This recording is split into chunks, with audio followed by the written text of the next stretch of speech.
The evening light bathed the garden in golden and amber tones when Emmett Ashford crossed the wrought iron gate of his newest acquisition. The air smelled of magnolia and damp earth, an intoxicating combination that contrasted brutally with the sterile environment of the boardrooms where he'd spent the last 3 months negotiating the purchase of this estate in Charleston. His Italian leather shoes crunched on the gravel path as he admired the Confederate jasmine climbing the whitewashed brick walls. Then he saw her. Among the gardenias and climbing roses, a female figure knelt on the red clay soil, her shoulders shaking with sobs that broke the evening silence. Dark hair fell like a curtain over her face, and her hands, stained with earth, covered her eyes. Emmett stopped in his tracks, feeling something strange stir in his chest, something he hadn't experienced in years of building a real estate empire across the American South. "Miss?" His voice came out softer than he intended, almost tentative. She looked up abruptly, revealing hazel eyes bright with tears. For an instant, time seemed to suspend. Emmett, accustomed to controlling every situation, every negotiation, every encounter, found himself completely disarmed by that gaze full of vulnerability and pain. I'm so sorry, sir," she stammered, getting to her feet immediately and wiping her cheeks with the back of her hand, leaving trails of damp earth. "I didn't know you were coming today. I was saying goodbye." "Saying goodbye?" Emmett frowned, taking a step toward her. "I'm Maeve Calloway, sir. I worked here." Her voice broke slightly. "Caring for the garden. Mrs. Pemberton left for Europe without notice, no warning. I found out just an hour ago. I need this job. My grandmother in the Appalachian Mountains depends on me." The words tumbled out, loaded with contained desperation. Emmett observed her trembling hands, the simple but impeccably clean cotton dress, the worn but well-maintained work boots. There was something about her, in her dignity despite the tears, that moved him in a way he didn't understand. "You're not losing your job," he heard himself say, surprising himself. "In fact, I want you to continue. Triple the salary you were receiving before." Maeve looked at him with a mixture of disbelief and hope so pure that Emmett felt as if he'd just made the best investment of his life. And in that moment, under the South Carolina sky turning violet, surrounded by the perfume of flowers and the distant song of cicadas, the 42-year-old magnate began to discover that some treasures have no price. Because sometimes destiny doesn't arrive at the expected moment, but at the precise instant when two opposite worlds need to collide to create something completely new. The following weeks unfolded in a delicate dance of seemingly casual encounters. Emmett discovered he had urgent matters to attend to at the Charleston estate, with a frequency that would have made his executive assistant in Manhattan raise an eyebrow with suspicion. Each visit inevitably led him to the garden, where Maeve worked with a dedication that bordered on devotional. He watched her from a distance initially, fascinated by the way she talked to the plants, whispering words of encouragement while pruning the azaleas or watering the hydrangeas. Her movements were fluid, graceful, as if she were part of the landscape itself. The coastal breeze played with her loose hair, and she laughed when monarch butterflies landed on her shoulders. "Plants are like people, you know," she said one day when he finally dared to approach, pretending to inspect a particularly lush camellia.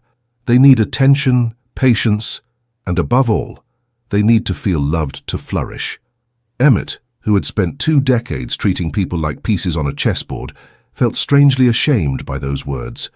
When was the last time he had treated anything with true love instead of mere efficiency? "And you?" he heard himself ask. "Have you flourished?" Maeve looked up, surprised by the question. For a moment her face showed a sadness so deep that he regretted asking. I don't know," she finally responded, with disarming honesty. "Sometimes I feel like I stayed trapped in the cocoon, Mr. Ashford. That life passed while I cared for other people's dreams." "Emmett?" he corrected her gently. "Call me Emmett." It was the beginning of a friendship neither had anticipated. Emmett began to extend his visits, bringing coffee from the best roaster in Savannah, fresh croissants from a century-old bakery in the historic district. They sat on the wrought iron bench under the wisteria-covered pergola, and they talked. Maeve told him about her childhood in a small mountain community in Appalachia, about how she'd been raised by her grandmother after her parents died in a car accident when she was only 6. She spoke of mornings helping in the vegetable garden, Afternoons learning to identify medicinal plants in the woods. Evenings listening to stories of a world beyond the mountain horizon. Grandma always said I had restlessness in my soul, she confessed with a melancholic smile, that I needed to fly farther than the hawks. But she also taught me that dignity is the only thing no one can take from you, that a person's true worth isn't measured in possessions, but in how they treat others. Emmett listened, absorbed, discovering a universe his accelerated lifestyle had never allowed him to contemplate. He was surprised to discover that Maeve, at 25, had never left the South, never flown on a plane, never seen an opera or visited a major museum. "But you've seen things I'll never see," he told her one afternoon, with a conviction that caught her by surprise. "You've seen sunrise from an empty beach. You've known the satisfaction of creating life with your own hands. You've maintained real relationships with people who want nothing from you except your company." The revelation hit him forcefully. He, with all his money and power, lived in a crystal prison where every interaction was tinged with interest, where every smile hid an agenda. "Why are you telling me all this?" Maeve asked, genuinely curious. "We're from completely different worlds." Emmett looked into her eyes and, for the first time in years, was completely honest. "Because with you, I feel real. Like I can take off the mask I've worn so long I forgot my own face." The silence that followed was charged with meaning. In the distance, the church bells in the town marked 6 in the evening, and the first fireflies began their luminous dance among the rosemary bushes. Because true human connection knows no social hierarchies, only souls that recognize in the other what they lack in themselves. The proposal came during a June evening when the heat began to yield and the garden exhaled the accumulated aromas of the day. Emmett had arrived straight from the airport, still in his suit wrinkled from the flight from London, but unable to wait another day to see her. "I want you to come with me to New York," he said without preamble, with that determination he used in boardrooms. "There's an exotic plant auction at the Botanical Garden. I thought you'd be interested." Maeve dropped the pruning shears she was holding. The metallic sound against the stone path resonated louder than it should have. "New York," she repeated, as if the word were in an unknown language. I can't, Mr. Ashford." "Emmett, I can't just go to New York." "Why not?" He frowned, genuinely confused. "It would only be a day, 2 at most." "I'd pay for your time, of course, and—" "It's not about money," she interrupted him, and there was something in her voice he hadn't heard before, a mixture of frustration and fear. "It's just, I don't do that kind of thing. I don't travel with men to other cities. What would people think? What would I tell my grandmother?" Emmett felt as if he'd been slapped. In his world of spontaneous flights to Paris for dinner and weekends in the Maldives, he had completely forgotten that other codes, other concerns existed. "Maeve, I didn't mean to," he began, but she had already moved away, walking quickly toward the shed where she kept her tools. He followed her, something he never did. Emmett Ashford didn't chase anyone, it was others who sought him. But with her, all his rules seemed to disintegrate. "Wait, please." He caught up with her right at the shed door, where the smell of damp earth and organic fertilizer was almost overwhelming. "I'm sorry. I didn't think. I just wanted to share something beautiful with you. I thought it would make you happy." Maeve turned, and he saw her eyes gleaming, though not with tears, but with a more complex emotion. "And didn't it occur to you that maybe we live in different realities?" Her voice trembled slightly. "You can get on a plane without thinking twice. I have to ask my neighbor to collect my mail if I leave for a day. You wear suits that cost more than my 3-month salary. I feel self-conscious in this old dress every time I see you arrive." The words fell between them like stones in a pond, creating ever-widening ripples. Emmett realized with painful clarity how many chasms separated them beyond the obvious economic one. There was a cultural, educational, experiential gulf. And he, in his arrogance, had assumed money could build a bridge over all of them. "You're right," he admitted, lowering his guard completely. "I've been an idiot. A privileged idiot who thinks the world operates according to his own rules. But Maeve," he took a step toward her, hands open in a gesture of vulnerability, "I don't want this garden to be all we share. I want to show you the world, yes, but more than that. I want to know yours. I want to understand where you come from. What makes you laugh? What keeps you awake at night?" The evening wind moved Maeve's loose hair, and for a moment She looked at him with an intensity that made him feel completely exposed. "Why?" she asked simply. "Why me? There are thousands of women in your world who would be more appropriate, more—" "Because they don't make me want to be better," he interrupted her with brutal honesty. "Because when I'm with you, I don't think about the next deal, the next acquisition, the next goal. I think about how the afternoon light makes your eyes look like amber. I think about how you talk to plants as if they were your children. I think that I've never met anyone so genuinely good." The silence that followed seemed eternal. Finally, Maeve sighed, and there was surrender in that sound. "One day," she said softly. "I'll go with you to New York for one day. But with conditions. Separate rooms, clear schedules, and you introduce me as your gardening consultant, nothing more." Emmett smiled, a genuine smile that lit up his normally serious face. "Gardening consultant," he accepted. "Perfect." As he walked back to his car that night, under a starry sky he rarely took time to observe, Emmett understood he had just crossed a threshold. He was no longer simply a man fascinated by a beautiful woman. He was beginning to fall in love, and that terrified him as much as it excited him. Because true love is not a conquest, it's a surrender. It's not possessing, but learning to receive. New York received them with humid, oppressive heat in mid-July. Emmett had kept his promise. 2 adjoining but separate rooms at the plaza overlooking Central Park, and an itinerary that included the auction at the Botanical Garden, but also time for Maeve to explore the city at her own pace. Her transformation began on the plane. Maeve, who had never traveled faster than 60 miles per hour in her life, was literally glued to the window, watching with amazed eyes as the southern landscape of forests gave way to the sprawling suburbs, and finally to the urban outskirts of New York.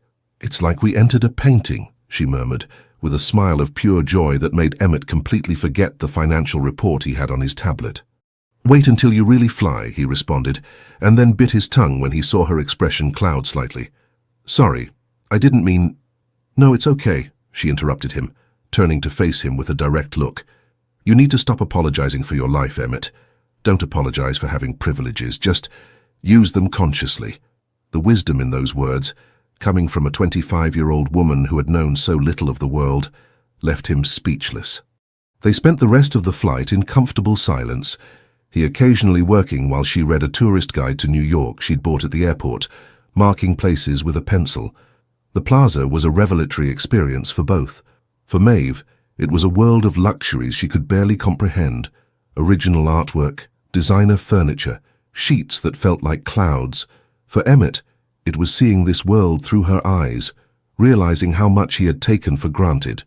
"There are entire families that could live a year on what one night here costs," she commented softly as they went up in the elevator. No judgment in her voice, just a statement of facts. "I know," he responded, feeling strangely ashamed. "Does it make you uncomfortable?" Maeve reflected for a moment before answering. "It makes me feel aware of fortune and misfortune, of how capricious fate is. I could have been born into your world, or you into mine. It's just luck, chance, or destiny," he added softly. She looked at him with curiosity. "Do you believe in destiny?" "I didn't before," he admitted, as the elevator doors opened on their floor. "But since I met you, I'm starting to think maybe there are things written beyond our decisions." The auction at the Botanical Garden was a fascinating spectacle. Maeve transformed completely, her shyness evaporating as she examined rare specimens of native and exotic flora.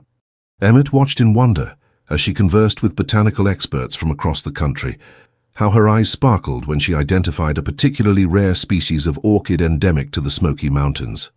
"You should bid on that one," Emmett whispered, pointing to a small dogwood tree that was particularly beautiful. "Are you crazy?" "It costs over $1,000, she replied, horrified. "And you'd make it flourish in a way that would be worth 10 times more." Trust me, the disbelief on Maeve's face when he bid and won the dogwood was priceless.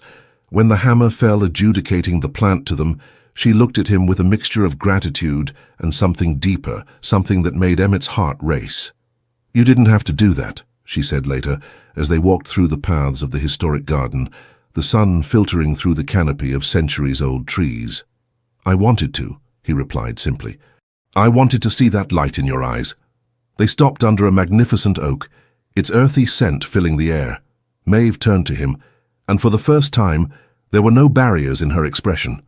"I'm starting to get scared," she confessed, "of what I'm feeling, of how fast it's happening, of how different we are, and yet, when we're together, none of that seems to matter," he completed, closing the distance between them. "I'm scared too, Maeve. I've spent 20 years controlling every aspect of my life, and with you I can't control anything, especially my own feelings." A group of tourists passed by them, breaking the moment. But something had changed. A line had been crossed.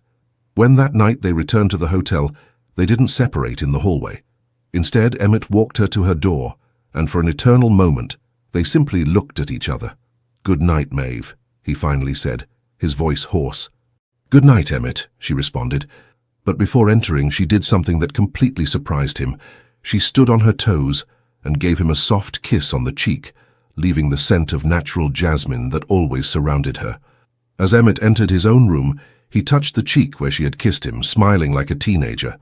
In the room next door, Maeve leaned against the closed door, her heart beating so loudly she was sure he could hear it through the wall.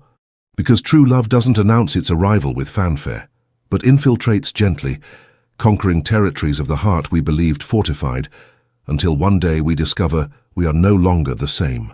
The real conflict erupted 2 weeks after the New York trip, during a charity gala at Emmett's penthouse in Manhattan. He had insisted so much that Maeve had finally yielded, though every fiber of her being screamed that this wasn't her place. The penthouse on the Upper East Side was an architectural masterpiece, a perfect combination of modern New York sophistication and contemporary luxury. Emmett had hired a personal stylist for Maeve, who arrived with 3 dresses from designers she could barely pronounce.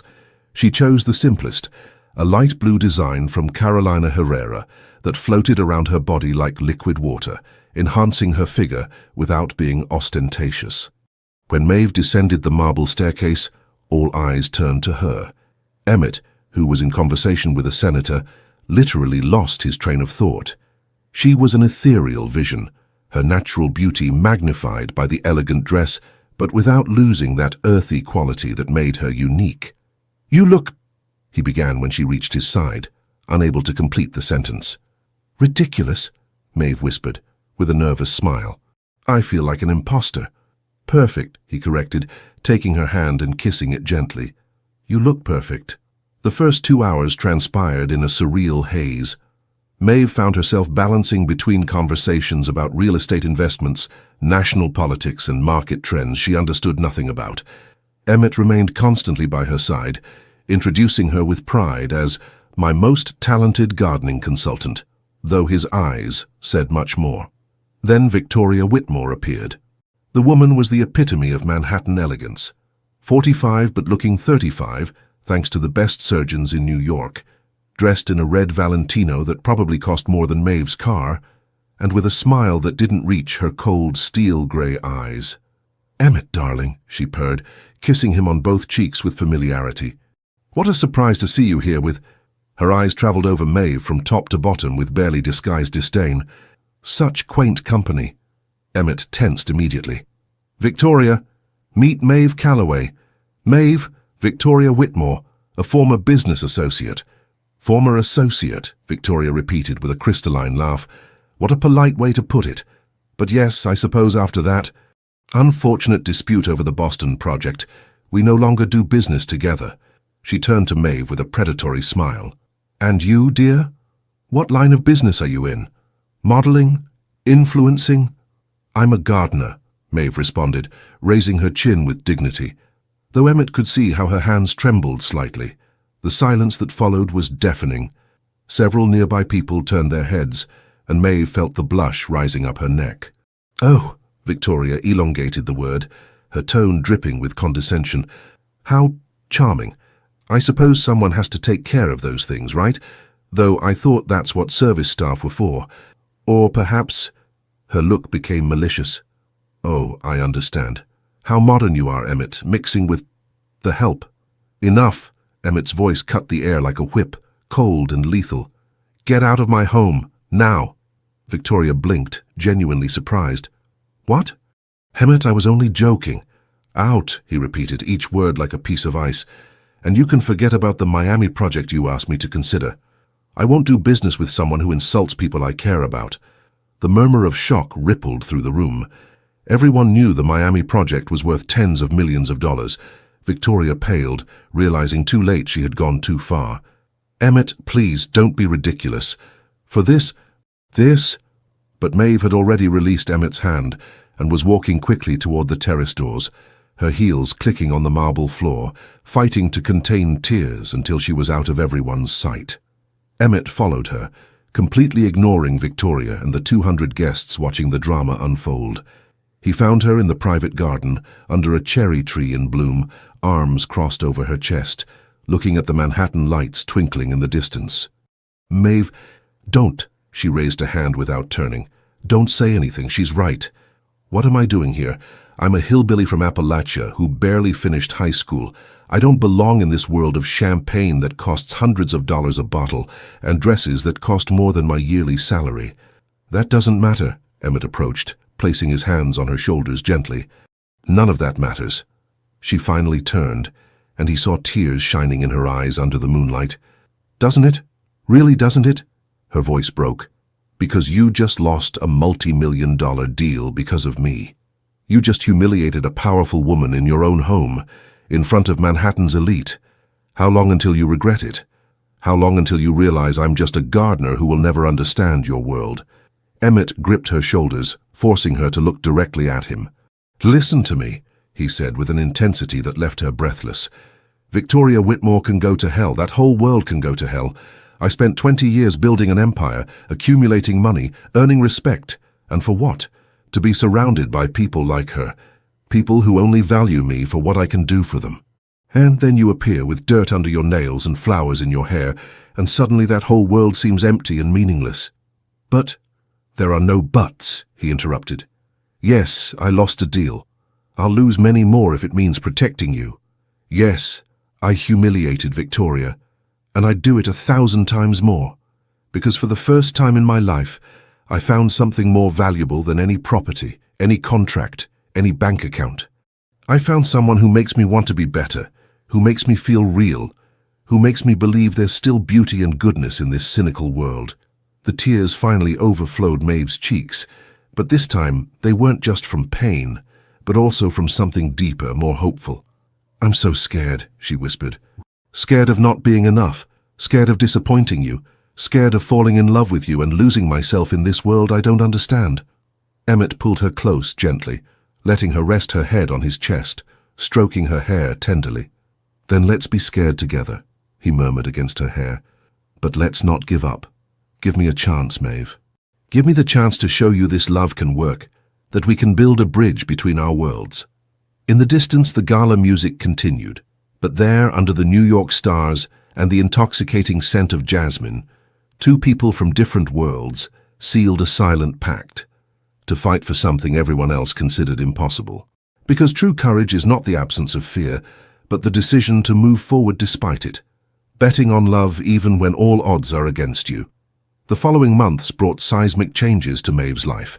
Emmett, true to his word, had begun building bridges between their worlds, but in ways she had never anticipated.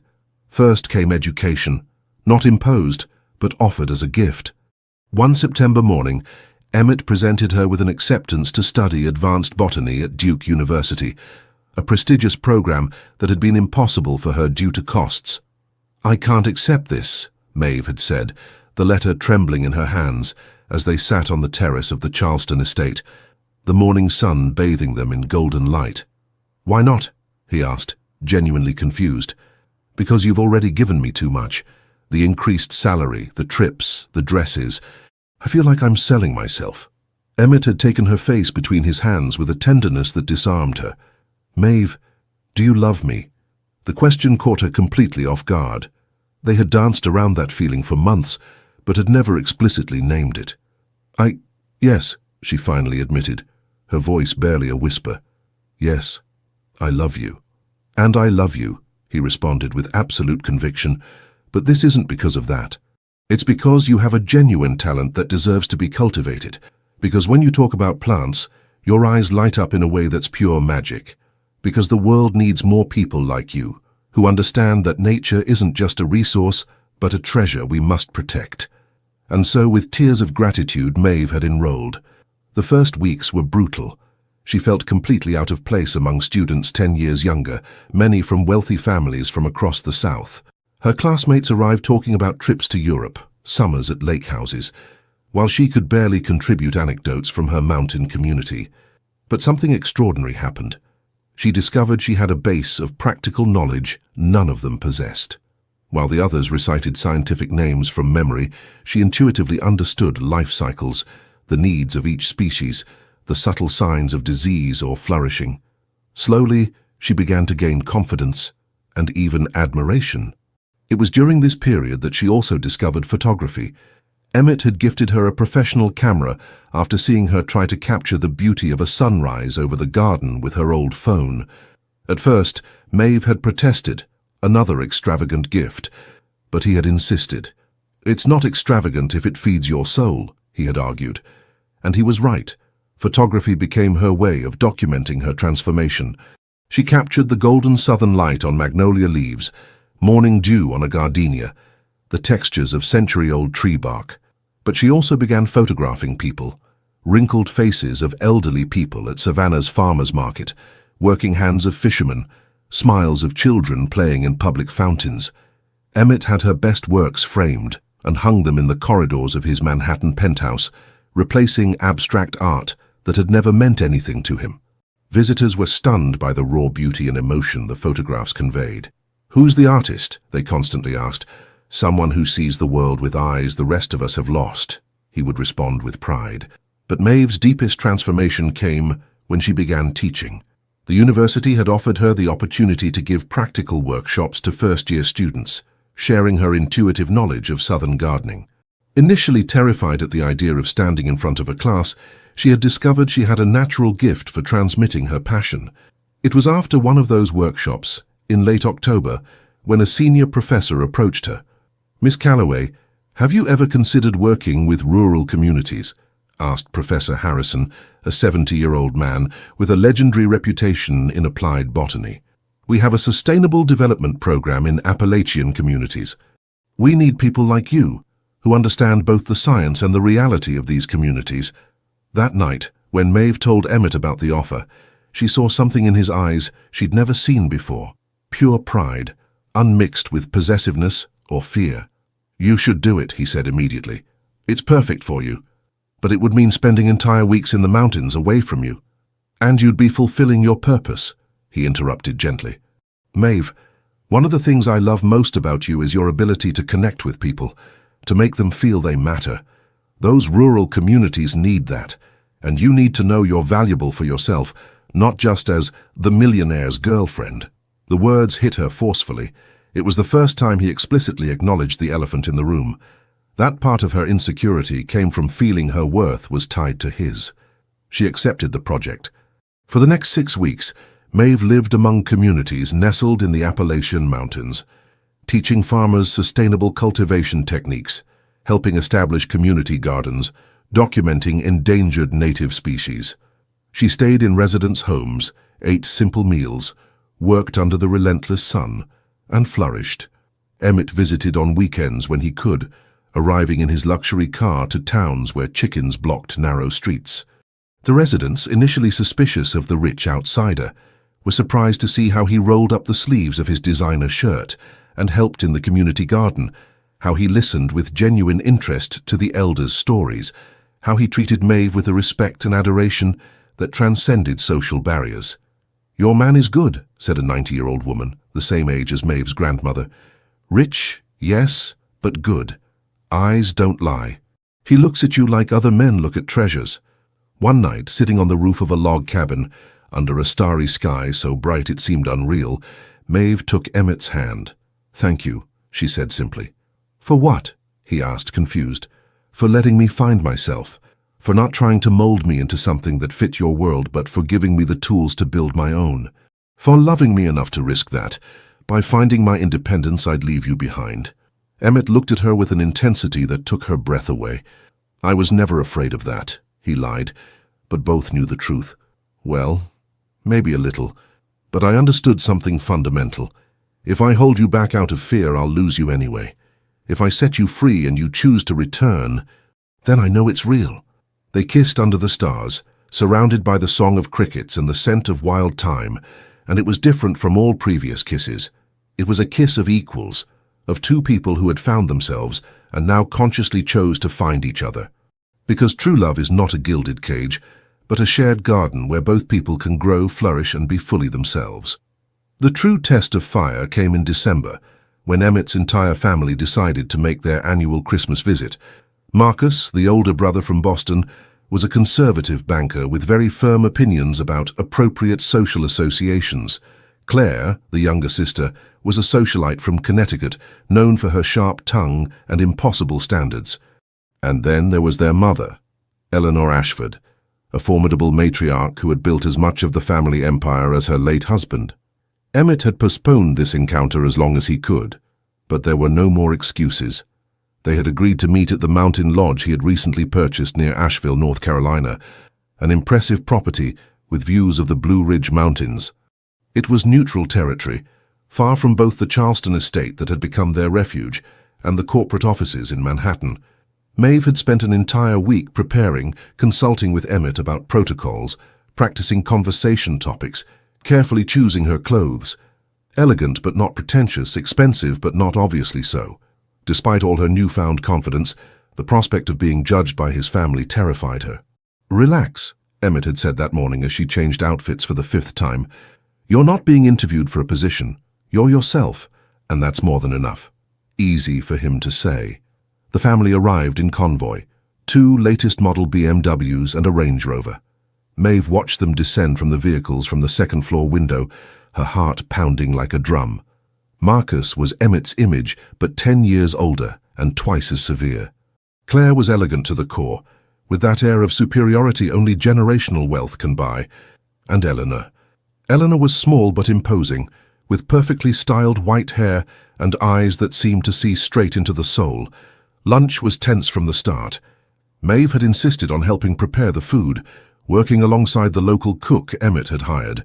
She had made a traditional Appalachian stew using her grandmother's recipe, cornbread from scratch, and had coordinated a menu that was authentically regional but sophisticated. "So you're the gardener," were Marcus's first words, said without real malice but with an involuntary condescension that made Maeve straighten instinctively. "I'm a botanist, specializing in native southeastern flora," she corrected gently but firmly. "Currently working with Duke University on rural sustainable development programs." Marcus blinked, clearly not expecting that response. "Ah, well, that sounds useful." "It is," Emmett intervened with an edge in his voice. "Maeve is doing real work, work that matters, not just moving numbers on spreadsheets." The blow was deliberate. Marcus flushed, but before he could respond, Eleanor intervened. "Tell me about your family, dear," she said, her voice neutral but penetrating. Maeve took a deep breath. This was the moment she'd feared. "I was raised by my grandmother in a mountain community in Appalachia, Mrs. Ashford. My parents died when I was young. We didn't have much in material terms, but my grandmother taught me values that—" She hesitated, then decided to be completely honest. "Values that sometimes I feel this world has forgotten. Dignity regardless of circumstances. Integrity even when no one is watching.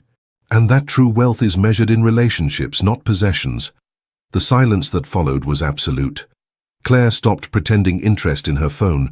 Marcus looked at her as if seeing her for the first time. And Eleanor had tears shining in her eyes. "My God," the matriarch whispered, "you sound exactly like my husband's mother. She also came from a mountain community. She also taught us those values before money made us forget who we were." The emotion at the table transformed instantly. Eleanor began to talk, to the surprise of her own children, about her humble origins in a working-class neighborhood of Boston, about how she and her husband had worked with their hands before building their empire, about how they had sworn never to forget where they came from, and then had done exactly that. "We raised our children in luxury," she admitted, looking at Marcus and Claire with a mixture of love and sadness. "We thought we were giving them advantages, but we took away something fundamental: appreciation for simple things, connection to the earth, understanding that character matters more than status. Marcus looked uncomfortable, but when he finally spoke, his voice was softer. "Maeve, I must apologize. I came here with prejudices. I assumed you were... Well, it doesn't matter what I assumed, but I just saw my brother." He looked at Emmett with something like wonder. "Truly happy for the first time in years. And that's worth more than any business merger or multi-million-dollar contract." Claire was harder to convince. For the rest of the day, she maintained a polite but cold distance. It was only in the afternoon, when she found Maeve in the lodge garden, photographing the last winter roses under the golden evening light, that barriers began to fall. "They're beautiful," Claire commented, approaching cautiously.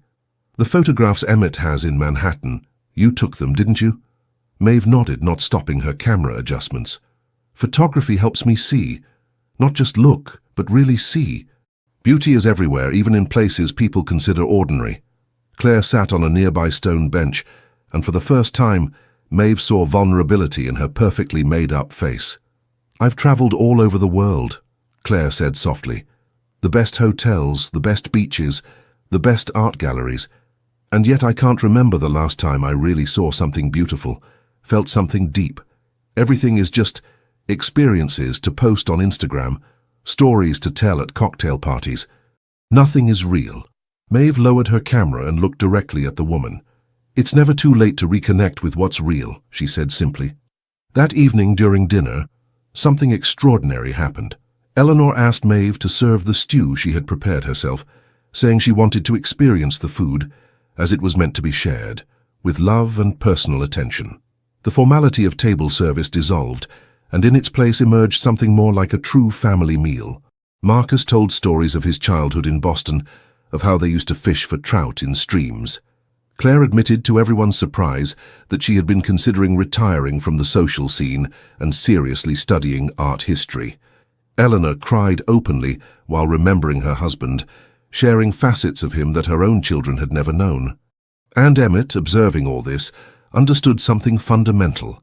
Maeve hadn't just changed him, she was beginning to transform his entire family, reminding them of who they had been before money and status distorted them. When the family left 2 days later, Eleanor hugged Maeve with genuine affection. "Take care of my son," she whispered in her ear. "But more importantly, don't let him or us change you. Keep that light, that authenticity. It reminds us of what we've lost, and perhaps what we can still recover." As the vehicles pulled away down the gravel road, Emmett hugged Maeve from behind, resting his chin on her shoulder. "You did it," he murmured. "You won them over." "It wasn't a conquest," she responded, leaning into him. "It was a reminder that under all the layers of money and sophistication, we're all human searching for the same things: love, connection, purpose. Because true families aren't built on blood or money, but on mutual recognition of shared values and the willingness to grow together." January brought the crisis Maeve had subconsciously feared from the beginning. Emmett's empire, so solid and apparently invulnerable, began showing cracks. It all started with a phone call at 3 in the morning. Maeve woke to the sound of Emmett's phone vibrating insistently on the nightstand. He answered with a sleepy voice that quickly transformed into something hard and alarmed. "How much?" he asked, already jumping out of bed. "No, I don't care about the time. Call an emergency meeting, all principal partners, in 2 hours in Manhattan." After hanging up, he stood by the window of their bedroom in the Charleston estate, staring at the dark ocean, his back tense and fists clenched. "What happened?" Maeve asked, wrapping a robe around herself. "The luxury property market on the coast just collapsed," he responded, his voice flat, but loaded with tension. "A group of Chinese investors suddenly withdrew billions from the American market. 3 of my biggest projects are now underwater financially. I could lose—" He stopped, running a hand through his hair. "I could lose everything." Over the next 3 weeks, Maeve barely saw Emmett. He was constantly moving. Manhattan, Boston, London, Frankfurt. Endless meetings, calls at all hours, desperate negotiations. When he returned home, it was only to sleep a few hours before leaving again, and in those brief moments, she saw the transformation in him. Deep circles under his eyes, constantly clenched jaw, the return of that calculating coldness he had worked so hard to soften. Maeve tried to help in her way. She prepared nutritious meals he barely touched, She offered to listen when he needed to vent, but as days turned into weeks, she felt the distance between them growing, not physical, but emotional. The worst part was the loneliness. Maeve found herself alone again in the estate, surrounded by luxuries that now seemed empty without his presence. She tried to stay busy with university work, with photography projects, but doubts began to infiltrate like poisonous ivy. Was this what it meant to love someone from his world? Weeks of loneliness interrupted by fleeting encounters, always being second priority after business.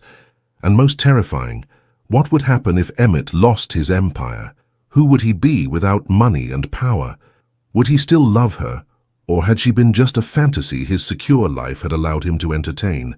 These questions tormented her during lonely nights, listening to the murmur of the ocean, the same ocean she had known all her life, but that now sounded different, colder, more indifferent. The breaking point came one February night. Emmett had promised to return for a special dinner. It was their anniversary, 1 year since they'd met. Maeve had spent the entire day preparing an elaborate meal, using her grandmother's recipes, filling the estate with aromas from her childhood. She had worn the blue dress he loved so much, lit candles created the perfect atmosphere. But Emmett didn't arrive. At 8, Maeve received a text message. "Sorry, crucial meeting with Middle Eastern investors. Can't cancel. I'll make it up to you. I'll make it up to you." As if his presence, his time, his love were business transactions that could be postponed and compensated for later. Maeve blew out the candles one by one, watching the smoke rise in grey spirals. She wrapped the food and stored it in the refrigerator. She took off the blue dress and put on her work clothes. And then, without thinking much, she did something she hadn't done in months. She called her grandmother. "My girl." The elderly voice sounded worried. "I've missed you. You don't call as much anymore." "I know, Grandma, I'm sorry." Maeve's voice broke. "It's just, I got a little lost in this world that isn't mine." "Then come home," her grandmother said simply. "You can always come home." Those words echoed in Maeve throughout the night. Could she simply return? Go back to her simple but authentic life in Appalachia? Leave behind this complicated and terrifying love for something safer, more understandable? But then she thought of Emmett, of the man she had known behind the magnate, of moments shared under starry skies, of conversations that had reached her soul. Could she simply abandon him in his darkest moment? When Emmett finally arrived 3 days later, he found Maeve in the garden, where he always found her, but something was different. She didn't run to hug him, didn't smile with that warmth that always melted him. Instead, she looked at him with an expression he couldn't completely decipher. It wasn't anger, it was something deeper, more serious. "I'm sorry," he began immediately. "About the anniversary, about these weeks, about—" "I need to ask you something," she interrupted him. "And I need you to be completely honest with me." Emmett nodded, a bad feeling forming in his stomach. "What are we, Emmett? Really? When there's no crisis, when your life is stable, you seek me out, you make me feel special, you make me believe I can be part of your world, but as soon as things get difficult, you disappear. So am I your partner, or am I just a pleasant escape from the pressures of your real life?" The words hit him like physical punches. He opened his mouth to protest, but stopped, because there was truth in what she was saying, a truth he had avoided facing. "I don't know how to do this," he finally admitted, his voice broken. "I've spent 20 years prioritizing business over everything else. It's what I know how to do, it's who I am. And now, facing the possibility of losing everything, I'm terrified. Not of losing the money, but of losing my identity. Who am I without my empire? What do I have to offer you if I'm not the successful magnate?" Maeve approached slowly, taking his face between her hands. "That's exactly the wrong question," she said softly. "The right question is, who are you with, or without the empire? Are you the man who taught me to dream beyond my garden? The man who protected my dignity without thinking twice? The man who knelt in dirty earth because he knew that's what mattered to me?" Emmett closed his eyes, letting the tears he had repressed for weeks finally fall. "I'm so afraid," he whispered, "afraid of failing, of disappointing you, of discovering that without the money I'm nothing interesting." "Then let's face that fear together," she responded. "But Emmett, you need to understand something. I chose you, not your bank account." I'll choose you when you're at the top and when you're at the bottom. But I can't choose a ghost. I can't love someone who disappears every time life gets difficult." He hugged her then, tightly, desperately, as if she were a lifeline in the middle of a stormy ocean. And perhaps she was. Perhaps she was exactly what he needed, not comfort or escape, but a mirror that forced him to face who he truly was. Because crises don't destroy true love, they simply reveal whether it was ever real to begin with, whether it has deep roots, or is just a beautiful sandcastle waiting for the first tide. March brought confirmation of Emmett's worst fears. The financial crisis had not only affected his luxury property investments, but had triggered a series of devastating events. 3 of his principal partners withdrew their support, several multi-million-dollar contracts were cancelled, and banks began pressing for payment of loans he had taken during his aggressive expansion in recent years. The decisive meeting took place in Manhattan, in the glass boardroom overlooking the Hudson River, where so much of Emmett's success had been forged. Maeve had insisted on accompanying him, despite his protests, saying simply, "This is what we're together for, isn't it? For the difficult moments." She observed from a corner, while Emmett presented his restructuring plan to a group of stone-faced investors. She watched how he transformed his desperation into determination, arguing with the strategic brilliance that had taken him to the top. But she also saw something else. She saw the exact moment when he understood it wasn't going to work, when hope faded from his eyes. "Mr.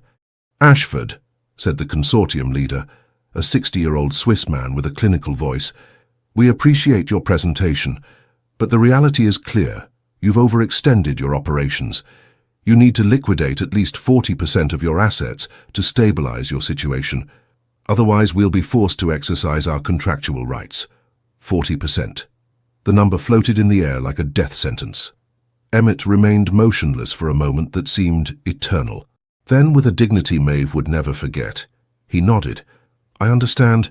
You'll have my decision in 48 hours. Back at the estate that night, Emmett didn't speak. He simply drove, his knuckles white on the steering wheel, his jaw clenched. Maeve didn't try to fill the silence with empty words of comfort. She knew some wounds need to bleed before they can begin to heal. But when they arrived and he went straight to his private study, closing the door behind him, she knew she couldn't leave him alone in that abyss. She waited an hour, then 2, watching Charleston's lights twinkle in the distance. Finally, when the clock struck 2 in the morning, she knocked softly on the study door. "Go away, Maeve." His voice sounded dead. "I'm not in the mood." She opened the door anyway. Emmett was sitting on the floor, his back against the mahogany desk, surrounded by financial papers and bottles of whiskey. His shirt was wrinkled, his hair disheveled, and there was an expression on his face she'd never seen. Absolute defeat. "I told you to go away," he repeated, but without conviction. Maeve sat beside him on the floor, not caring about wrinkling the dress she wore. "What was your dream?" she asked instead. "Before all this, before the money and power, what did you want to be?" He looked at her as if she'd spoken in an alien language. I don't know. That was so long ago." "Then help me understand something," she continued gently. "All these properties you're about to lose, all these investments, did any of them make you happy? Or were they just numbers on a spreadsheet, proof of your success?" Emmett remained silent for a long moment. Finally he laughed, but it was a bitter, empty laugh. "You want to know the truth, the fucking truth? I spent 2 decades accumulating properties I never visit, money I never spend on anything meaningful, power that only brought me loneliness. And only now, when I'm about to lose it all, do I realize the only thing that truly matters in this world is you. And I'm so pathetic I don't even know how to show you without the shield of my money." Maeve felt tears burning her eyes, but she held them back. "Then show me now, without the money, without the power. Just you." Emmett looked at her, really looked at her, and she saw in his eyes something raw and terrified. "What if there's nothing underneath? What if I've been empty all this time and simply disguised it with material success?" "Then we'll fill it together," she responded, taking his hand. "But Emmett, you need to listen to me. I'm not here for your money. I never was. I'm here for the man who stopped in a garden when he saw someone crying, even though he had 1,000 more important things to do. For the man who risked business relationships to defend my dignity. For the man who learned to get his hands dirty in the earth because he knew it was important to me. But that man had money, he insisted, almost desperately. He had options. He had control. Without that, who am I? Maeve knelt in front of him, forcing him to look directly at her. You're the man who's going to get up tomorrow and face whatever consequences come. You're the man who's going to learn that failure isn't the end of the world, but an opportunity to rebuild from truth instead of from ego. You're the man who's finally going to discover who he is when all the masks fall. The conversation continued until dawn. Emmett talked about things he'd never shared with anyone.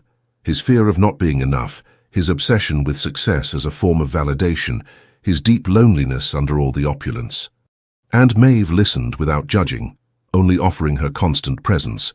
When the sun began to illuminate the horizon, Emmett finally fell asleep, his head in her lap, while Maeve stroked his hair and watched the sunrise over the Atlantic. And in that moment, she made a decision. No matter what came, no matter how much he lost, she would stay. Not because it was easy, but precisely because it was difficult. Because true love wasn't just sharing successes, but being the anchor when everything else collapses. Because the darkest moments aren't those where everything is lost, but those where we must decide if we have the courage to continue without guarantees of victory. The decision Emmett made in the following 48 hours surprised everyone, including Maeve. And with the resulting capital, instead of paying debts and keeping the rest of the empire intact, he decided to divide the money into 3 parts. 1/3 to resolve all financial obligations completely, 1/3 to create an educational fund that would offer scholarships to students from rural communities, to study careers related to environmental conservation and botany, and the last third, to establish a network of sustainable community gardening centers in small towns across the South. Instead of simply liquidating 40% of his assets as they had demanded, he decided to do something much more radical. Sell 60%, not out of obligation, but by choice. You've completely lost your mind, Marcus told him during a tense call. You could save yourself. Keep at least a substantial part of your empire. Why the hell would you give it all away? Emmett looked at Maeve, who was sitting across from him in the garden of the estate, her hands stained with earth after spending the morning working on the flower beds. She didn't yet know about his decision. Because for the first time in my life, I want to build something that has meaning beyond my own bank account, he responded. When he told Maeve that night, her reaction wasn't what he expected.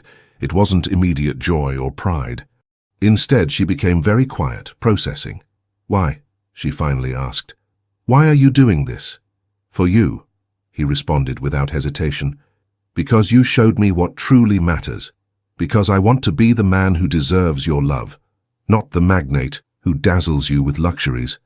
Maeve moved away from him, walking toward the edge of the terrace where the ocean was visible in the distance, dark under the growing moonlight. No, she said softly but firmly. No, Emmett, you can't do this for me. He frowned, confused and a little hurt. What do you mean? I thought it would make you happy that... Exactly. She turned to him, her eyes shining with intense emotion. You thought it would make me happy, but you didn't think about whether it makes you happy. Emmett, I don't need you to destroy your life to prove your love. I need you to build the life you want to live, to find your purpose beyond me or anyone else. The words resonated in the night silence. Emmett felt as if he'd just hit an invisible wall. But it's what I want, he insisted, though his voice sounded less convinced than before. I want to do something meaningful, something that matters. Really? Maeve approached him, taking his face between her hands. Or are you trying to become what you think I want you to be? Because if that's the case, Emmett, eventually you'll resent it. You'll blame me for the life you left behind, and that resentment will destroy us more effectively than any social or financial difference. The truth in her words hit him forcefully.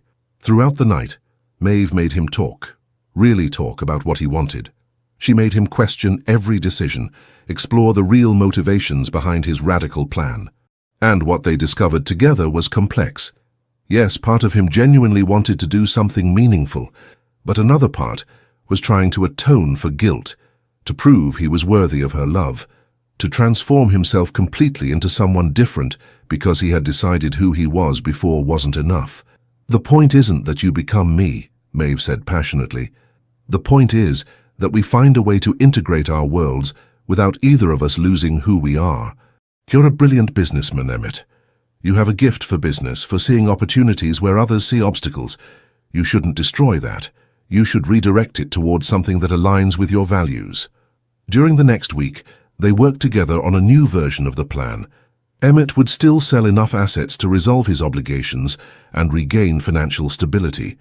But instead of simply giving away the rest, he would create social enterprises. Businesses that were profitable, but with purpose. Eco-tourism developments that respected the local environment. Affordable housing projects that used sustainable architecture. Investments in agricultural startups that promoted organic techniques. "It's the best of both worlds," he explained during a revised presentation to the investor consortium. "Profitability with purpose. I'm not abandoning business, I'm evolving it." To many people's surprise, the proposal was received with genuine interest. Several investors, especially younger ones, saw the potential not only for financial returns, but also for social impact. The market was changing, they told him, and increasingly conscious consumers preferred brands with values. But the real turning point came when Maeve asked a simple question one night while they were in bed. The lights off, only moonlight illuminating the room. "If you had to choose between losing me or losing all your money, what would you choose?" Emmett became completely still. It was an impossible question, designed to reveal uncomfortable truths. "You," he finally responded without hesitation. "I'd choose you without thinking twice. Even if it meant you'd resent me, even if it meant becoming someone you no longer recognize." He understood then what she was really saying. "Those aren't the only options, are they?" he said slowly. "I don't have to choose between being who I was completely or transforming completely. I can evolve. I can keep the best of me while incorporating the best of you."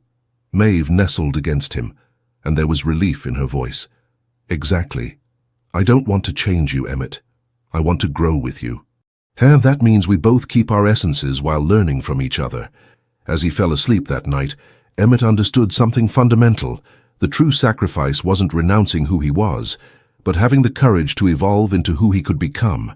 Because transformative love doesn't destroy but perfects, doesn't erase but refines, doesn't demand we leave behind who we are, but challenges us to become the best versions of ourselves. April brought a new season, and with it, the feeling that life was beginning again. Emmett had completed the restructuring of his empire. Smaller, yes, but more focused, more ethical, more aligned with values he had recently rediscovered. The most surprising thing was discovering he didn't miss what he'd lost as much as he'd feared. The ostentatious properties, the private jets, the obscene bank accounts. Now that they were gone, he realized how much energy he'd spent maintaining them, worrying about them, defining himself through them. But it wasn't an easy or linear process. There were bad days, moments of panic when he saw his reduced financial statements, when he received invitations to elite events he could no longer afford to attend with the same style, when former associates avoided him as if financial failure were contagious. On one of those particularly difficult days, Maeve found him in the garden of the estate, staring at the ocean without really seeing it. "Do you ever regret it?" he asked without preamble. "Meeting me, getting involved in all this mess." Maeve sat beside him on the stone bench, her physical proximity an immediate comfort. "Every day," she responded honestly, and he turned to her in shock. "I regret not meeting you sooner. I regret every day we lived without knowing each other, every moment you spent alone in your empty world, and every moment I spent limited in mine. But regret meeting you. Never." It was during this period of reconstruction that Emmett finally met Maeve's grandmother. The elderly woman, 90 years old but with astonishing lucidity, had traveled from Appalachia specifically to evaluate him. Maeve had tried to warn him, but nothing could have prepared him for the encounter.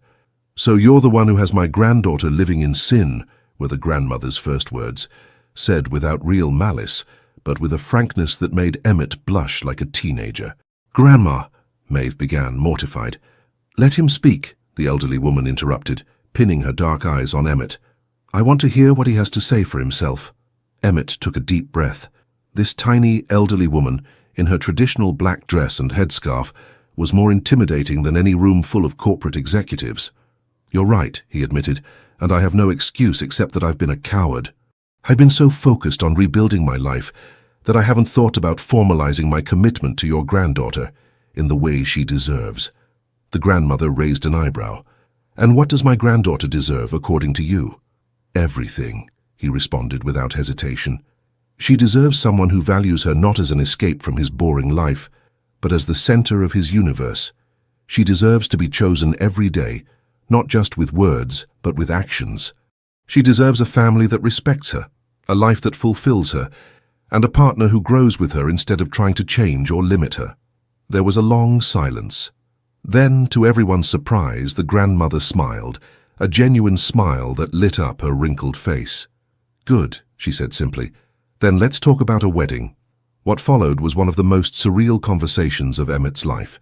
The grandmother, with Maeve occasionally translating from thick Appalachian dialect, explained exactly what kind of ceremony she expected.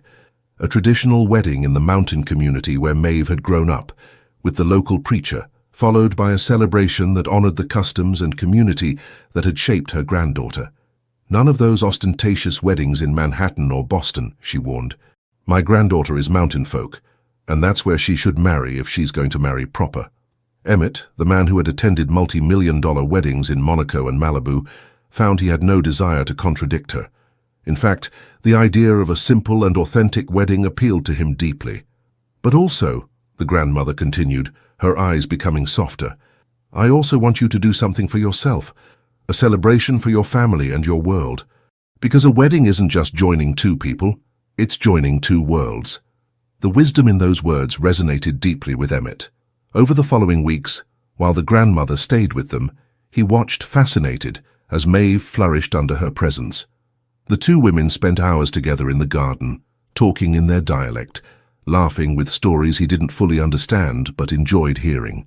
And the grandmother, in her direct but loving way, began teaching him too. She showed him how to make traditional cornbread, how to prepare fish as they had in her family for generations, how to find value in simplicity, but more importantly, she taught about love through stories of her own 60-year marriage to a coal miner who had died when Maeve was still a child. "True love isn't constant passion," she told him one afternoon, as the three of them had coffee on the terrace. "It's constant choice. There are days when love is easy, when your partner makes you feel like you're walking on clouds, and there are days when love is work, when you have to actively choose to be patient, to be understanding, to be generous when every fiber of your being wants to be selfish."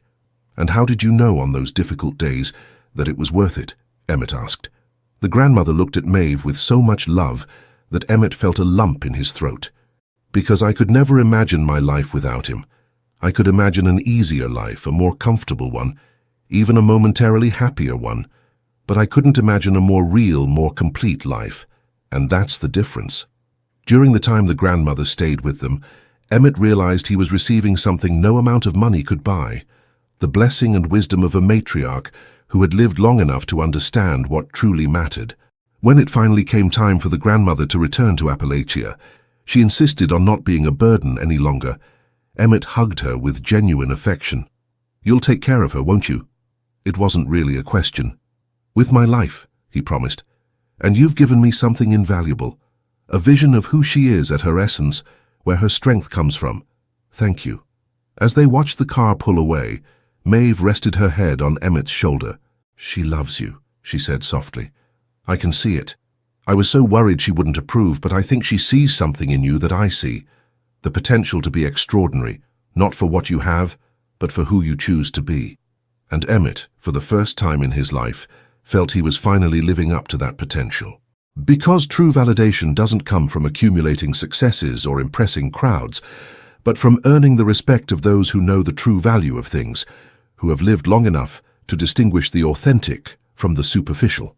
May had transformed the estate garden into an explosive paradise of color and fragrance. The magnolias bloomed with intoxicating intensity, the gardenias reached their moment of maximum beauty, and the dogwood that Emmett had bought for Maeve in New York had now grown enough to begin bearing its first flowers. It was a perfect evening, with the sky painted in shades of gold, orange, and violet. When Emmett finally executed the plan he had been meticulously preparing for weeks. It had all begun with a conversation with his brother Marcus, of all people. Their relationship, formerly cordial but distant, had deepened during the financial crisis. Marcus had been unexpectedly supportive, offering advice without condescension, contacts without obligations. And one night, after one glass of wine too many, Emmett had confessed his intention to propose to Maeve. "Then do it right," Marcus had said. "Not with ostentation or luxury, but with meaning. Give her something that reflects who she is, not who you are." The words had resonated. For weeks Emmett had observed Maeve, studying what truly made her happy.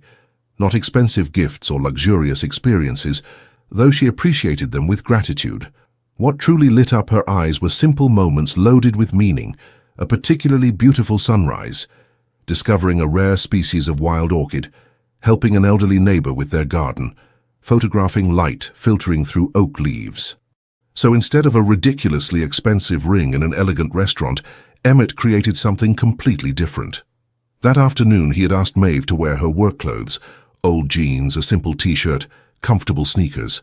She had raised an eyebrow with curiosity but had complied. Then he guided her to the garden, but not to the main garden she knew so well. Instead, he led her through a path that had been closed for months, hidden behind a row of bamboo. "What?" Maeve began but stopped dead.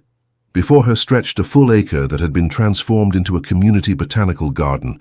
There were sections dedicated to traditional Appalachian medicinal plants, areas for organic crops, a greenhouse for protected species, and in the center an open space with rustic wooden benches for educational workshops. "It's yours," Emmett said softly. "Well, it's the community's technically. I've donated this part of the property to a trust that will manage the garden as an educational and conservation center. But you'll be the director if you accept. You'll have complete freedom to design programs, bring students, cultivate what you consider important." Maeve walked slowly through the paths, her fingers brushing plants she recognized from her childhood. Wild rosemary, mountain lavender, bloodroot, wild ginger. There were handwritten labels in each section, not with pompous scientific names, but with the common names mountain people used. "Emmett," her voice broke. It's perfect. It's more than I ever dreamed." "Wait," he said, taking her hand and guiding her to the center of the garden. There, under an ancient oak that must have been hundreds of years old, was a bronze plaque mounted on a natural stone. The inscription read, "Martha Calloway Community Botanical Garden, in honor of the grandmother who taught that true wealth grows from the earth and the heart." Tears began to roll down Maeve's cheeks. She touched the plaque with trembling fingers, reading her grandmother's name over and over. "But there's more," Emmett continued, his own voice trembling now. He knelt right there on the red Carolina clay, staining his expensive pants without caring at all. From his pocket he took out a small box, but instead of opening it immediately, he first took out an envelope. "Before I show you the ring, I want you to read this." With trembling hands, Maeve opened the envelope. Inside was a handwritten letter from her grandmother. "My dear Maeve, Emmett asked my permission to marry you. Not just permission, but my blessing. He asked me what I expected from a man who would marry my granddaughter. I told him the truth, that he respect you, that he value you, that he never try to change your essence, but inspire you to grow. After spending time with him, I see he can be that man. Not because he's rich or successful, but because when he looks at you, I see the same love your grandfather had in his eyes when he looked at me, the kind of love that says, 'With you, I'm better. Give him my blessing.' And tell that stubborn man he better make you happy, or he'll have to answer to a 90-year-old woman with nothing to lose. With all my love, your grandma." By the time Maeve finished reading, she was crying openly. Emmett, still kneeling, finally opened the small box. Inside wasn't a huge diamond or a platinum band full of precious stones. Instead, there was a simple silver ring, delicate but beautiful, with a small emerald set. And engraved on the inside, Maeve could see coordinates. "They're the exact coordinates of where we met," Emmett explained, "of the place in the garden where you were crying and where my life completely changed. Because that moment, Maeve, was when I began to wake up, when I began to understand that I was living but wasn't truly alive." He took a deep breath and continued, his voice loaded with emotion. "I can't promise you a life without problems. I can't promise I'll always know what to do or that I'll never fail. But I can promise that every day I'll choose to love you. Every day I'll choose to grow with you instead of apart from you. Every day I'll choose to build a life that honors both of us, not just one of us. Maeve Calloway, would you do me the honor of being my wife? The silence that followed seemed eternal. The sun continued its descent, bathing everything in golden light. In the distance, the sound of birds returning to their nests could be heard, and then Maeve smiled, that smile that had always had the power to completely disarm Emmett. Yes, she said simply. 1,000 times, yes. When he slid the ring onto her finger, when they finally stood and embraced under the ancient oak, both felt something fundamental had changed. They hadn't just promised to marry, they had promised to build something new together, a bridge between their worlds that would be strong enough to support them both. That night, they celebrated with a simple dinner in the newly inaugurated garden. Bread Maeve had baked that morning, local cheese, pecans and wine from a small regional vineyard. There was no expensive champagne or elaborate menus, but there was genuine laughter, deep conversations, and a sense of completeness that no ostentatious party could have provided. You know what's the craziest thing? Maeve said later, when they were lying under the stars on a blanket, the ring catching glimmers of moonlight. A year ago, if someone had told me I'd be here engaged to a millionaire, I would have thought it was an impossible fantasy. But now that I'm here, it doesn't feel like fantasy. It feels like coming home. Emmett pulled her closer, kissing her forehead tenderly. That's because this is our home now. Not the estate, not the properties, not the things. Us. Wherever we are together, that's our home. Because true commitment isn't a promise of perfection, but the conscious decision to face together all the imperfections that life will inevitably bring. The night before the wedding, Maeve couldn't sleep. Not from nervousness about the ceremony. That was perfectly planned, and she felt completely secure in her decision to marry Emmett. It was something deeper, something she had been keeping inside for months, and that now, on the eve of their marriage, demanded to be released. They were in the house they had bought together near Asheville, a property much more modest than Emmett's previous ones, but infinitely more meaningful. It was an old farmhouse they had renovated together over the last months, mixing modern elements with traditional Blue Ridge architecture. It had views of the mountains and a garden Maeve was slowly transforming into her own personal paradise. At 2 a.m, unable to stay in bed, she got up and walked barefoot to the terrace. The night was clear, the stars shone with that intensity only possible far from city lights. The air smelled of jasmine and the promise of summer. "Can't sleep?" Emmett's voice startled her. He had come out after her, wrapped in a robe, his hair disheveled from trying to sleep. "I'm not supposed to see you before the wedding," she joked weakly. "They say it's bad luck." "To hell with superstition," he responded, approaching and wrapping his arms around her from behind. "What's wrong? I can feel something's troubling you." Maeve remained silent for a long moment, gathering courage. Finally, she turned to look directly at him, needing to see his face when she said what she had to say. "I need to confess something, and I need you to listen completely before reacting." Emmett frowned, worried, but nodded. "When we met," Maeve began, her voice trembling slightly, "I was in such a dark place. I'd just lost my job. I was worried about my grandmother. I felt completely lost. And then you appeared, like this impossible fantasy. Rich, handsome, interested in me. And I let myself get carried away by that." "Maeve, I don't understand." "Please, let me finish," she interrupted him. "During the first months, there was a part of me that enjoyed your money. Not in a materialistic or calculating way, but being with you meant security I'd never known. It meant I could send more money to my grandmother, that I didn't have to worry about paying rent, that I could afford small luxuries." She moved away from him, unable to maintain eye contact. "And I hated myself for that. I hated myself for enjoying the benefits of your wealth while simultaneously judging that same world. I felt like a hypocrite. Here I was, the humble gardener, preaching about values and simplicity while living in a luxury estate and wearing designer dresses." Tears began to roll down her cheeks. "And the worst part is that for a long time, I wasn't sure if I loved you or if I loved the life you offered me. How could I know the difference? I'd never experienced either before. So when your empire began to collapse, when I thought you were going to lose everything," her voice broke completely, "I felt relief. I felt terrible relief. because I'd finally know if what I felt was real. Emmett had become completely still, his expression indecipherable, the silence stretched, heavy and loaded. "And?" he finally asked, his voice barely a whisper. "What did you discover?" Maeve looked directly at him then, with tears flowing freely but her voice firm. "I discovered I love you more without the money than with it. I discovered the man who knelt in dirty earth with true humility is infinitely more attractive than the magnate who controlled empires. I discovered that every time you chose values over profits, humanity over success, I fell more deeply in love. And I discovered what I felt as relief wasn't about money at all. It was about finally seeing you being completely authentic, without the layers of protection wealth had given you." She took a step toward him. "But I needed to confess this, because tomorrow I'm going to marry you and I can't do it carrying this guilt. You needed to know there was a time when I wasn't sure, when I was confused, when the boundaries between loving you and loving what you could give me were blurred.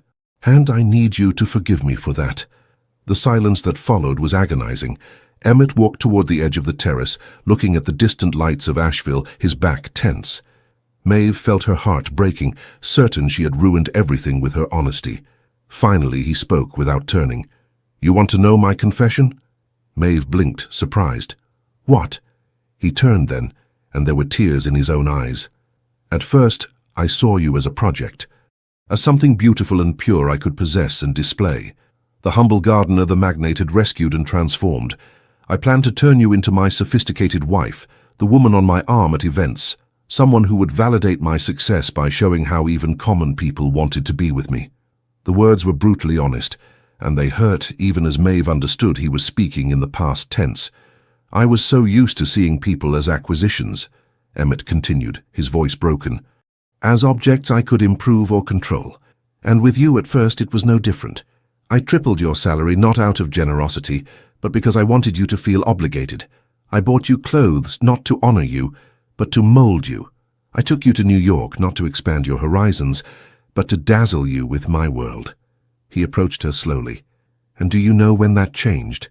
When you rejected me, when you set boundaries, when you challenged me again and again, refusing to be molded, insisting on being seen as an equal despite all our differences.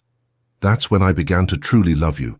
When you became someone I couldn't control, someone who forced me to be better simply by being yourself." He took her hands between his. "So if you carry guilt for enjoying the benefits of my wealth, I carry guilt for trying to buy you with it. If you doubted your feelings, I doubted my capacity to genuinely love someone without some ulterior motive. And if you need forgiveness, then I need forgiveness too." Maeve sobbed. But this time it was a sob of relief, of liberation. "We're a mess, aren't we?" she said with a tearful laugh. "We're human," Emmett corrected, wiping her tears with his thumbs. "Imperfect, complicated, sometimes selfish, sometimes confused, but actively choosing each other despite all that." They embraced there on the terrace under the stars, crying together for all the imperfections they had hidden, for all the fears they had carried in silence.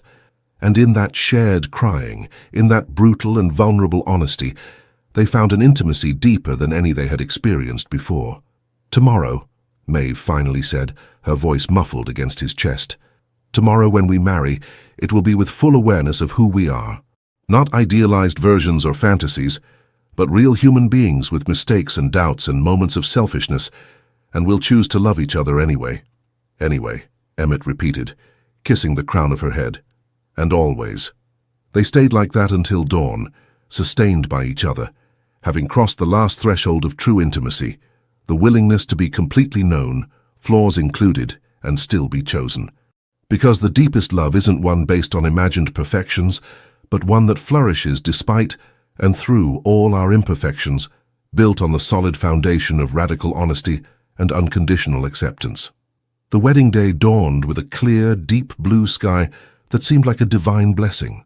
In the small mountain community in Appalachia where Maeve had grown up, the entire community had mobilized to prepare the celebration. The dirt roads were decorated with garlands of white and yellow wildflowers.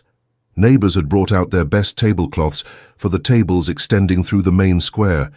The air was permeated with the aromas of dozens of traditional Appalachian dishes being prepared in family kitchens, fried chicken, cornbread, green beans, apple pie, homemade preserves. Maeve prepared in her grandmother's house, surrounded by women from the community she had known all her life. Her dress was simple but beautiful, a lace design Emmett had commissioned from a local Asheville designer, incorporating traditional embroidery techniques that grandmothers in the region had used for generations. It wasn't ostentatious or expensive, but it was perfect. "You're beautiful, child," her grandmother said with tears in her eyes, adjusting the tulle veil that had belonged to her own mother. "Your grandfather would be so proud." In another part of the town, in a small house Emmett had rented for the occasion, he prepared with a nervousness no boardroom had ever provoked. Marcus and Claire were with him, and their mother, Eleanor, supervised everything with a critical but loving eye. "I never thought I'd see this day," Marcus admitted while helping his brother with his cufflinks. "The great Emmett Ashford, nervous about a wedding in a town most people can't find on a map." "This town," Emmett responded, looking out the window at the streets where children played and elderly people conversed in doorways, "has more real life than all the elegant ballrooms of Manhattan combined." Eleanor approached, taking her son's face between her wrinkled hands. "Your father would be proud," she said softly, "not of the empire you built, though that was impressive, but of the man you've become, the man who had the courage to let it all go to find what truly matters." The ceremony took place in the old community church, a white clapboard building that had witnessed weddings, baptisms, and funerals for more than 200 years. It was small, barely fitting the 100 people who made up the town plus Emmett's family and a few select friends. When Maeve appeared at the church entrance, walking arm in arm with her grandmother, who insisted on being the one to give her away, Emmett felt as if all the air left his lungs. It wasn't just her beauty, though she was absolutely stunning. It was something deeper. It was the absolute certainty that every step he had taken in his life, every decision, every mistake, had led him to this exact moment. The vows were a mixture of traditional and personal. The preacher, a 70-year-old man who had baptized Maeve as a baby, spoke about marriage not as the union of two perfect people, but as the daily decision of two imperfect people to grow together. When it came time for personal vows, Maeve spoke first, her voice clear and firm. "Emmett, I promise to love you in your best moments and your worst. I promise to be your partner, not your shadow or your reflection. I promise to challenge you when you're wrong and support you when you're right. I promise to remind you who you are when you forget, and I promise to grow with you toward who we can become. And I promise every day to choose you again, not out of obligation but out of genuine love." Then it was Emmett's turn, and when he spoke, there were tears without shame in his eyes. "Maeve, you came into my life like a gentle storm, without announcing yourself, without asking permission, simply being yourself with such authenticity that I had no choice but to change. You taught me that wealth has nothing to do with bank accounts and everything to do with human connections. You taught me to see beauty in simplicity, to find value in humility, to understand that success without purpose is just empty noise. I promise to honor all your dreams as much as mine. I promise never to try to change you, but only to support you as you become who you want to be. And I promise to build with you a life worth living, not just showing off." The exchange of rings was accompanied by tears from almost everyone present. Even Marcus, always so controlled, had to discreetly wipe his eyes. And when the preacher finally declared them husband and wife, the kiss they shared was loaded with a promise that went beyond words. This was real, this was forever, this was the beginning of something beautiful. The celebration that followed was everything a wedding in an Appalachian community should be. There was live music, banjo and fiddle that made people cry and laugh in equal measure. There was spontaneous dancing in the square, with elderly women teaching traditional steps to city visitors. There was food in abundance, served with love and shared generously. But the most significant moment came at sunset, when Emmett and Maeve briefly escaped the celebration to walk alone on a nearby mountain trail where she had played as a child. The sun was setting over the Blue Ridge Mountains, painting the sky in impossible shades of orange, pink, and purple. The breeze rustled through the trees, and the air smelled of pine and infinite possibilities. "Any regrets?" Maeve asked, taking off her shoes and letting the cool earth caress her feet. "None," Emmett responded without hesitation. "Well, maybe one. Not meeting you sooner." wasting so many years chasing things that didn't matter. But then, we wouldn't be who we are now, she reflected wisely. You needed to live that life to appreciate this one. I needed to know loneliness to value companionship. Everything was necessary to bring us here. They walked in silence for a while, the sounds of celebration fading in the distance. Finally, Emmett stopped, looking at the horizon where the sun touched the mountains. You know what's the most extraordinary thing about all this, he said. It's not just that we found each other. It's that we both had the courage to change, to be vulnerable, to admit we needed something different from what we thought we wanted. Most people spend their entire lives without that courage. Maeve rested her head on his shoulder, fitting perfectly against him, as if they'd been designed to complement each other. My grandmother told me something this morning, she shared. She said true love isn't finding someone perfect, but finding someone perfect for you. Someone whose imperfections fit with yours in a way that together you create something more complete than either could be alone. Your grandmother is a very wise woman, Emmett smiled, kissing her hair. She is, Maeve agreed. She also said, if you get unbearable with age, I have her permission to lock you out of the garden until you remember your manners. Emmett's laugh echoed over the sound of the evening breeze, genuine and free in the way only she could provoke. They stayed like that while the sun completed its descent, knowing they'd soon have to return to the celebration, but savoring this private moment where it was just the two of them and the vast mountains. When they finally returned to the square, darkness had fallen, and hundreds of candles and lanterns created a magical atmosphere. The music continued, now slower, more intimate. Couples of all ages danced, and when Emmett extended his hand to Maeve, she took it without hesitation. They danced under the stars, surrounded by a community that had welcomed them, by a family that had blessed them, by a future they had chosen to build together.